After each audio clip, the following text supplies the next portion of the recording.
Good morning. My husband got me this book last month for Christmas. It is A Nightmare Before Christmas cookbook and entertainment guide. He knows how much I love Halloween, and it's a really good book. I like it. The first half is recipes, and the second half is decorating tips. And so the recipes are like inspired by The Nightmare Before Christmas. A lot of the recipes are just like recipes we're familiar with, and then they just give it a Nightmare Before Christmas spin. And so the recipe that I'm going to do today is because I'm all about Pumpkintober, October. And so I have this pumpkin, and there's a couple recipes in here that feature pumpkin items. So I'm going to do this one. So it is a salad where you take a roasted pumpkin and put it in the green leaf salad, which I've baked pumpkin for pies. I've never roasted it for eating like this, so I thought that was pretty unique. So and it has bloody orange vinaigrette, so I picked up all the ingredients for that, and then and I'll go through that as we do that. But the first step, and going to be the longest step, is cutting up that pumpkin. So this is a pumpkin pie pumpkin. As you can see, it's a lot smaller than typical pumpkins. You can pick these up at your grocery store. It is they're a little sweeter than regular pumpkins. You could technically use a regular jack-o'-lantern. You can use a regular jack-o'-lantern pumpkin, but I'm going by the recipe, and this is what it is. I'm just saying I have used regular jack-o'-lantern for baking. It's pretty much the same if you don't want your jack-o'-lantern to go to waste, but these aren't incredibly expensive. These are $2.99 at my grocery store, so I picked these up. And so we need to peeled, halved, seeded, and cut into 3/4 inch chunks. All right. And of course, I'm going to keep the seeds because I roast pumpkin seeds a lot. I love roasted pumpkin seeds. Don't waste your seeds, roast them. It's a great snack. So I'm not going to show that on camera. You've seen me do this. If you've watched any of my recipe videos this month, you've definitely seen me cut open several pumpkins. So let me get this cut open.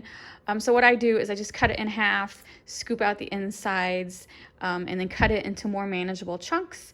Peel it. You can peel it with a knife. You can peel it with a potato peeler. You peel it like an apple, basically. And so that's what I'm going to do. And then I will cut them in little chunks, and then we'll see what the next step is. I've got the pumpkin cut into chunks. So the next step is to drizzle it with olive oil, a little salt and pepper, toss it onto a cookie sheet where it's an even layer, and cook it for 15 minutes. They say flip it halfway through, and then after 15 minutes, put some honey on it, stir to combine, kind of creates a glaze, and cook it for a couple more minutes, and then set aside to cool. So basically we're just roasting it in a little oil and a little salt and pepper for 15 minutes at 450 degrees. Here is the pumpkin roasted. I put it in this bowl to cool down. The recipe says to have it cool down because I kind of put too much olive oil on it, and so the pan just had too much olive oil. I didn't want it soaking in that olive oil, so I drained it a little and put it in this bowl. But this roasted pumpkin, I taste tested it. It is so good. It's just a little salt, a little pepper, a little honey. I would totally eat this right now as a side dish. I actually have already ate like a spoonful or two.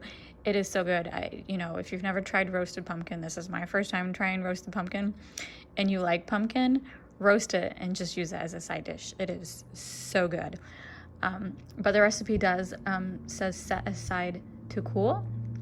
So I'm going to let it cool for a little bit and get the vinaigrette ingredients together.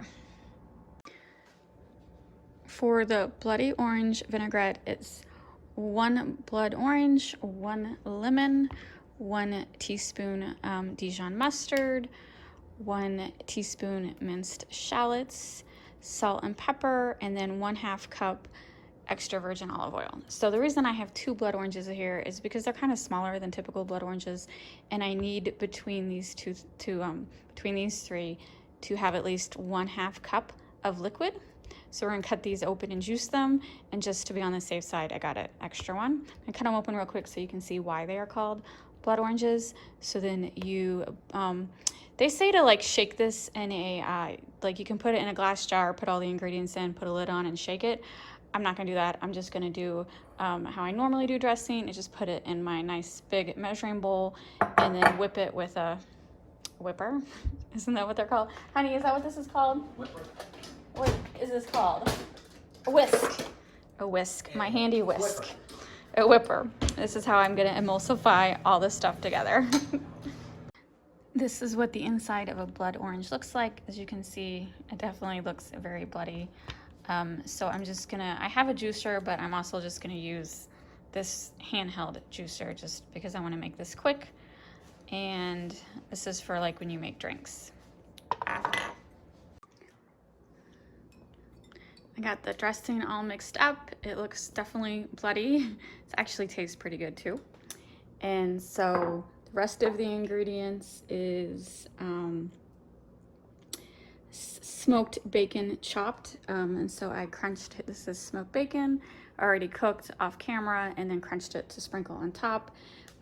Baby spinach, 1/2 cup feta cheese crumbled, and then 1/2 cup pepitas toasted. So this is the only thing I'm substituting.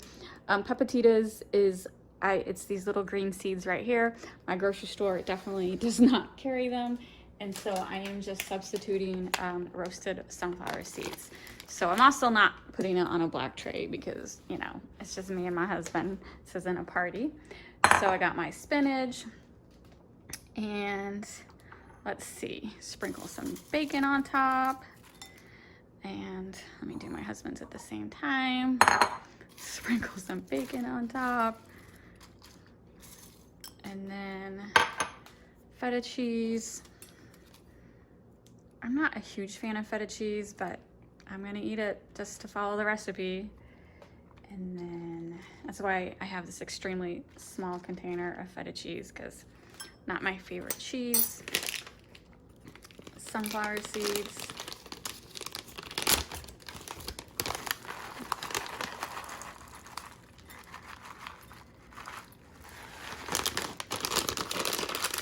And then the pumpkin. I'm actually only gonna put the pumpkin on mine because my husband does not like pumpkin unless it's pumpkin pie. So I'm not gonna make him eat that. But he can try the rest.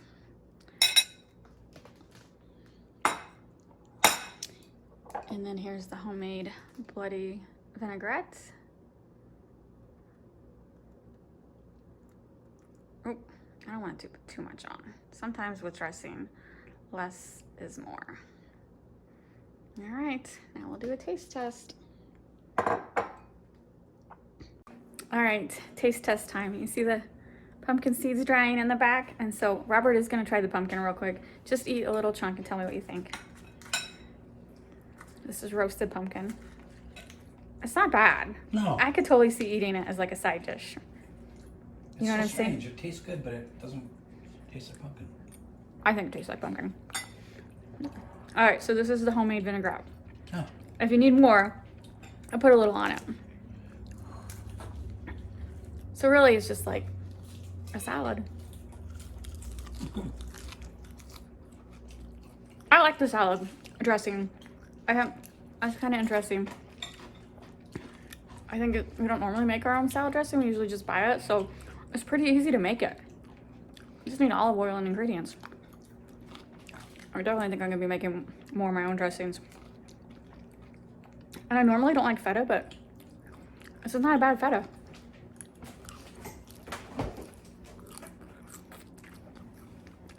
I like it. What do you think? Here's more feta. Oh, he's putting blue cheese on his. So what do you think? What do you like about it? The dressing? I really like the dressing. And you get salty bacon in there. And Yeah. I like it. I don't mention it a lot, but I'm not a picky eater. There's a few things I don't like. I'm not a huge bacon fan. I'll eat it, but it's not my #1 choice. It's pretty good on a salad.